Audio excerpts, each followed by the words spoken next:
시청자 여러분 안녕하십니까? 더 좋은 삶, 더 나은 지방자치를 위해 전국 17개 광역시도의 소식을 전하는 여기는 지방자치 현장입니다.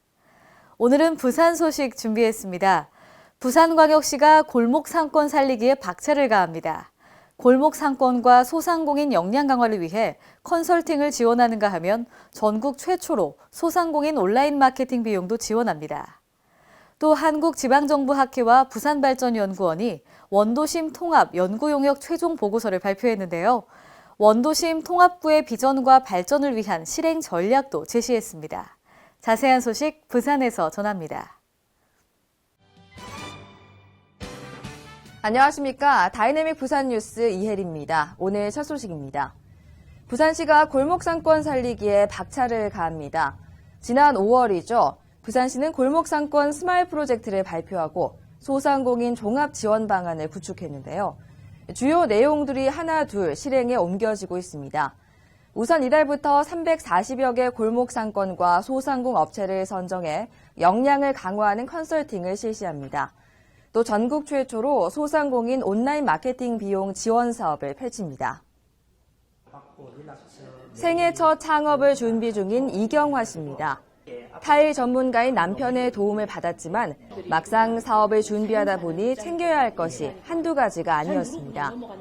창업자본부터 세금 문제, 판로 개척 등 모두 혼자 해결하려니 어려움이 많았습니다.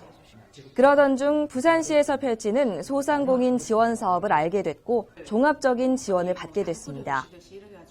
무엇을 준비해야 될지 정말 막막했는데 부산시에서 지원해 주시는 이 소상공인을 위한 이런 제도 때문에 저희들이 교육도 해주시고 컨설팅도 해주시고 거기다 자금 지원까지 해주셔서 너무 감사했습니다. 이경화 씨처럼 창업 및 경영에 어려움을 겪고 있는 소상공인들을 위해 부산시가 종합적인 지원을 펼치고 있습니다. 먼저 이달부터 340여 개 골목상권과 소상공 업체를 대상으로 컨설팅 사업을 벌이고 있습니다. 골목 살리기 컨설팅 사업에는 12개 분야 66명의 컨설팅 전문가가 참여해 경영 지도, 상권 입지 분석, 매장 운영, 마케팅 등 경영 분야와 재무 관리, 세무, 법률, 노무 등 행정 분야 상담을 진행합니다. 자력으로 정보를 얻고 또 전문 지식을 얻고 하는 게 어찌 보면 불가능한 상태인데 시에서나 또 시의 어떤 기관, 부산시정보증재단 이런 기관에서도 소상공인을 스스로 찾고 발굴해가지고 지원을 해준다는 것은 부산시는 소상공인을 더욱 종합적이고 체계적으로 지원하기 위해 부산신용보증재단에 소상공인 희망센터도 마련했습니다. 소상공인 희망센터는 4개 팀 25명으로 운영됩니다.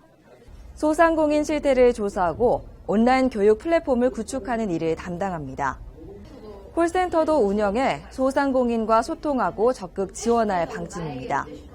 아울러 부산시는 소상공인의 홍보비 부담을 덜기 위해 전국 최초로 온라인 마케팅 비용도 지원합니다. 소상공업체 120곳을 대상으로 온라인 마케팅 비용 30만 원씩을 지원하기로 하고 대상 업체를 모집하고 있습니다. 대상자는 부산에 사는 간이 과세자로 올해 온라인 마케팅에 30만 원 이상 지출한 곳이면 가능합니다. 한국지방정부학회와 부산발전연구원이 원도심 통합 연구용역 최종 보고서를 발표했습니다. 원도심 통합은 타당한가에 대해 연구하고 최종 결과를 공개한 겁니다. 또 주민 인식조사 결과와 건의사항들을 반영해 원도심 통합구 비전과 발전을 위한 실행 전략도 제시했습니다. 한국지방정부학회가 원도심 통합 연구용역 최종 보고서를 발표했습니다. 우선 원도심 통합 타당성에 대한 주민 공감대는 확산되고 있는 것으로 분석됐습니다. 원도심 통합에 대한 주민 인식 조사 결과 찬성이 60.5%, 반대가 36.2%로 나타났습니다. 최종 보고서에 따르면 원도심 4개 자치구가 통합할 경우 지역 생산성이 크게 증대될 것으로 분석됐습니다. 인적, 물적 자원의 광역적 관리와 경제 규모 확대로 대규모 개발 사업이 실현될 수 있기 때문입니다.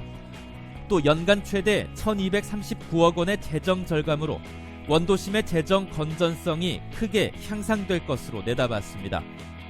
아울러 공무원의 합리적 배치와 조정을 통해 행정 효율성도 강화될 것으로 분석했습니다.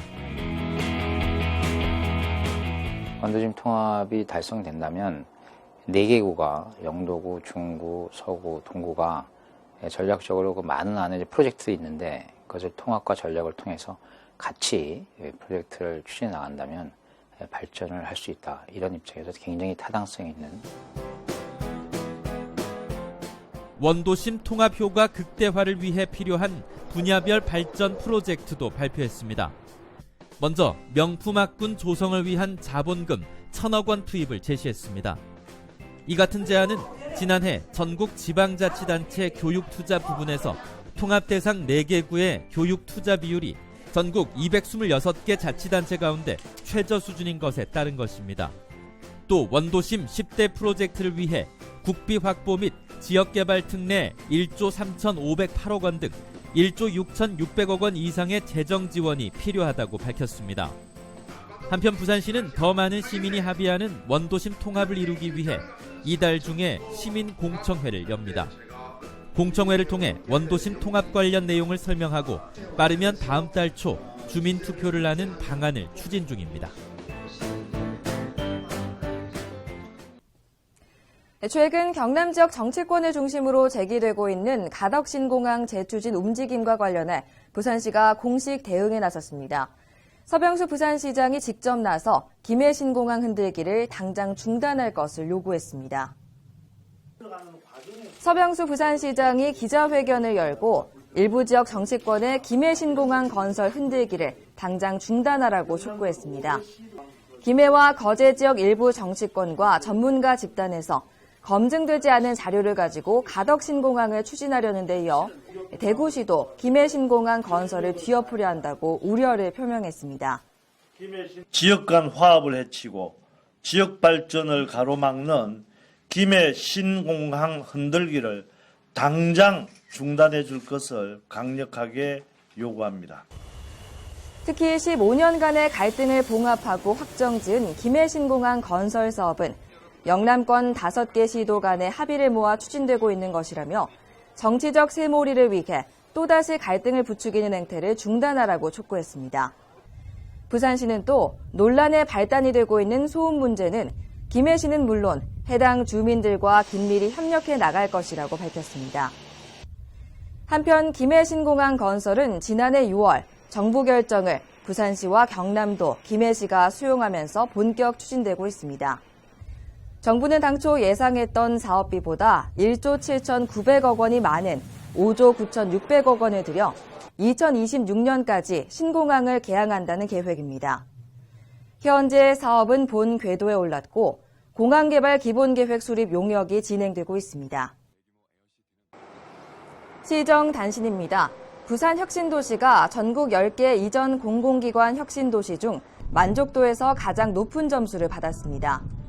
국회 국토교통위에 따르면 혁신도시 이전 공공기관 직원과 주민을 상대로 조사한 결과 거주 만족도에서 전국 10개 혁신도시 중 부산이 61.6점으로 1위를 차지했습니다. 부산시 낙동강 관리본부가 낙동강의 생태자원을 체험할 수 있는 프로그램을 운영합니다. 지난 17일에는 삼락 철새 먹이터에서 어린이들을 대상으로 겨울 철새 먹이 수확 체험 행사를 열어 호응을 얻었습니다. 삼락생태공원에서는 이달부터 11월까지 24개 기관 864명이 참여하는 생태해설 프로그램을 마련합니다. 더 좋은 삶, 더 나은 지방자치를 위해 전국 17개 광역시도의 소식을 전하는 여기는 지방자치 현장. 다양한 지역 소식과 함께 다음 시간에 찾아뵙겠습니다.